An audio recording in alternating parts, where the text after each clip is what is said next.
Ici Hello Biblio. Si je vous fais cette vidéo, c'est pour vous parler des petits téléfilms de Noël que j'ai regardés. Je commence avec un film qui m'a énormément surpris, c'est Sauver une vie pour Noël. J'avoue que ce n'est pas le genre de sujet en général qui est souvent traité dans les téléfilms, donc là j'étais très surpris et agréablement surpris. C'est l'histoire d'une jeune femme qui rentre dans une école pour devenir infirmière, qui a des très bonnes notes et tout, mais petit à petit elle se rend compte que sa santé se dégrade et du coup elle va aller passer des analyses et elle est au stade 4 d'une maladie dont j'ai pas retenu le nom, mais du coup elle va devoir faire une greffe de foie, puisque là elle est vraiment rendue très loin dans la maladie et que si ça ne se passe pas rapidement, cette greffe, elle risque malheureusement de décéder et dans très peu de semaines. Sa famille s'attelle à évidemment rechercher un donneur à tout prix pour que elle puisse avoir sa greffe de foie.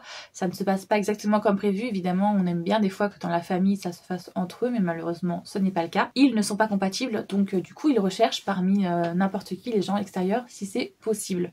Dans cette ville, comme par hasard, il y a un jeune soldat qui va revenir de permission, très clairement, qui, en fait son contrat s'arrête, je crois, un truc comme ça. Et donc du coup il décide de venir passer les fêtes de fin d'année avec sa mère. Et quand il va voir cette annonce, il va se poser des questions. Est-ce que il ne devrait pas se faire tester? Donc c'est ce qu'il va faire discrètement. Il va se faire tester, voir s'il est compatible avec cette jeune femme ou pas. Il va avoir les résultats et évidemment il va l'être. Donc il va contacter cette jeune femme pour lui expliquer qu'il est compatible et qu'il compte bien le faire, même si elle est choquée qu'un inconnu le fasse pour elle. On se rend vite compte que ce jeune homme en fait justement est un ancien soldat et qu'il a des valeurs très ancrées en lui et que les périodes de Noël, le don de soi, c'est quelque chose qui est fatalement ancré. Donc pour lui, c'est normal d'aider. C'est normal de donner son foie alors que c'est clairement pas tout le monde qui en serait capable. Donc voilà, c'est cool.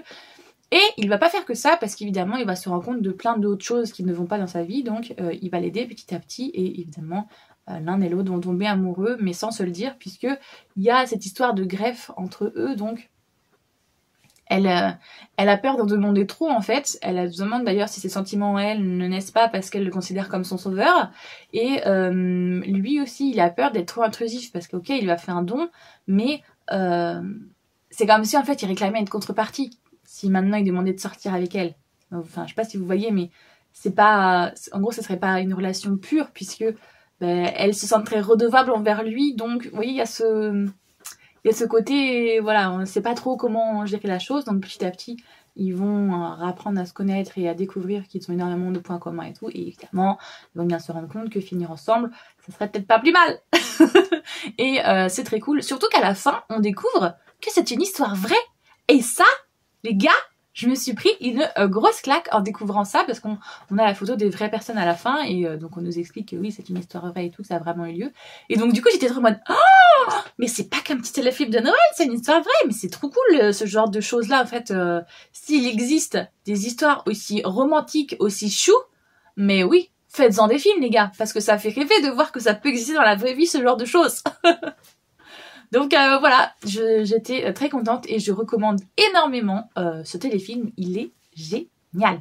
Bon, c'est moi, je reprends la caméra, je m'excuse. En fait, là, vous ne savez pas vous, parce que c'est la suite de la vidéo, mais là pour moi c'est le lendemain, tout simplement parce que nous sommes au mois de décembre et que là on a eu des intempéries juste au moment où je filmais, donc j'ai arrêté ma vidéo tout simplement et je recommence le lendemain. Malheureusement, comme vous pouvez le voir, la luminosité c'est pas ça.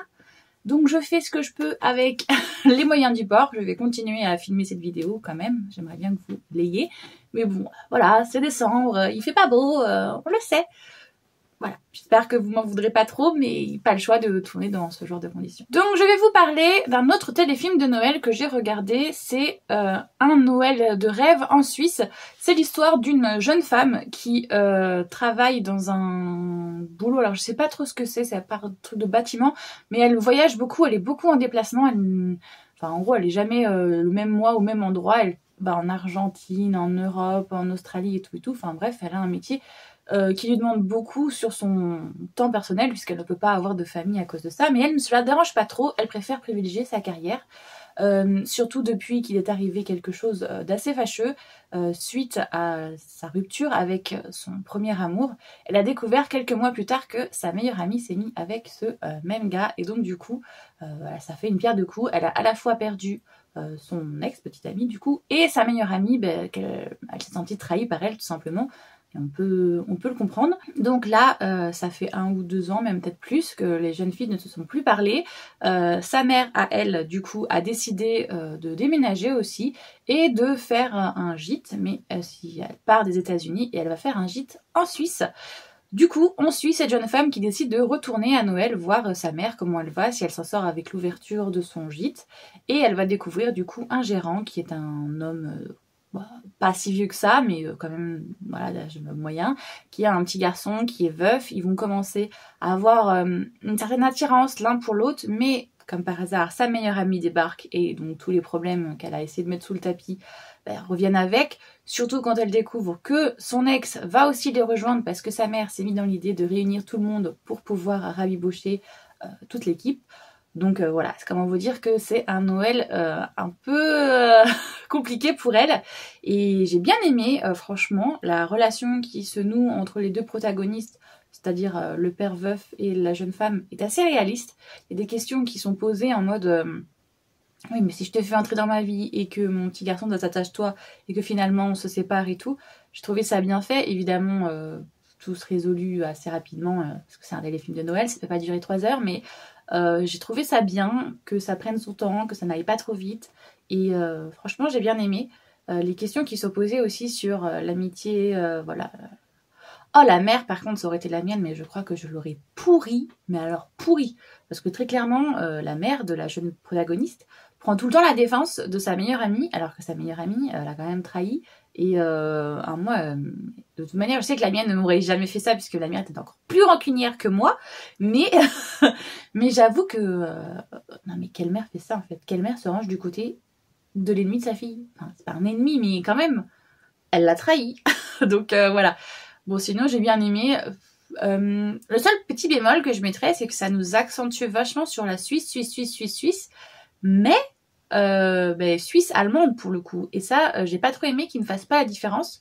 Parce que à un moment, je vous entendais parler et ça sonnait vachement allemand dans ma tête. Mais du coup, pour moi, la Suisse, ce n'est pas ça. Pour moi, la Suisse, c'est bien plus complexe que ça. Il y a une zone francophone, il y a une zone... Enfin bref, j'étais super étonnée de voir que...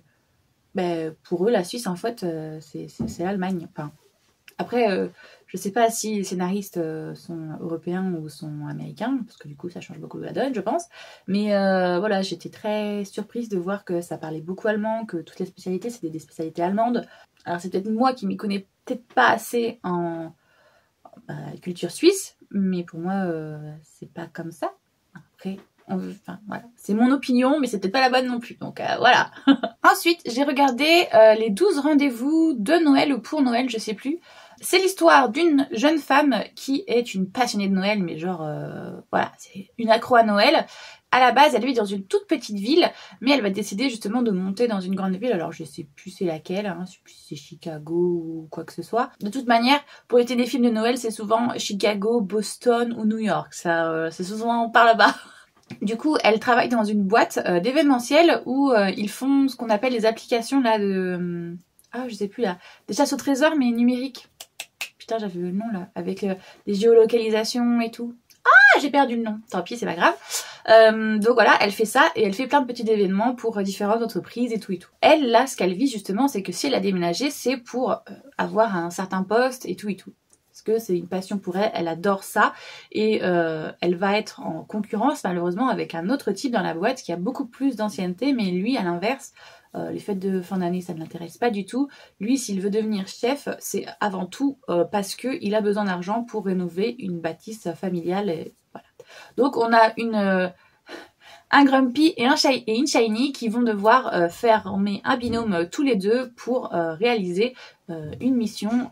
Il y a un hôtel qui va demander qu'on leur crée un jeu et un événement autour des fêtes de fin d'année dans un esprit assez traditionnel. On va voir que lui a une manière de travailler très différente d'elle parce que comme je vous ai dit c'est un Grumpy, il aime bien être tout seul, solitaire, il n'aime pas les gens et elle à l'inverse elle est très joyeuse, elle adore, elle est très enthousiaste mais elle adore les gens et tout et tout.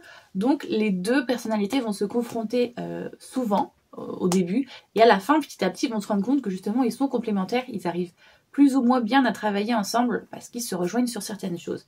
et évidemment une petite romance va se mêler entre les deux. Le problème, comme je vous l'ai dit, c'est qu'ils sont tous les deux sur le même poste, ils veulent tous les deux devenir chefs.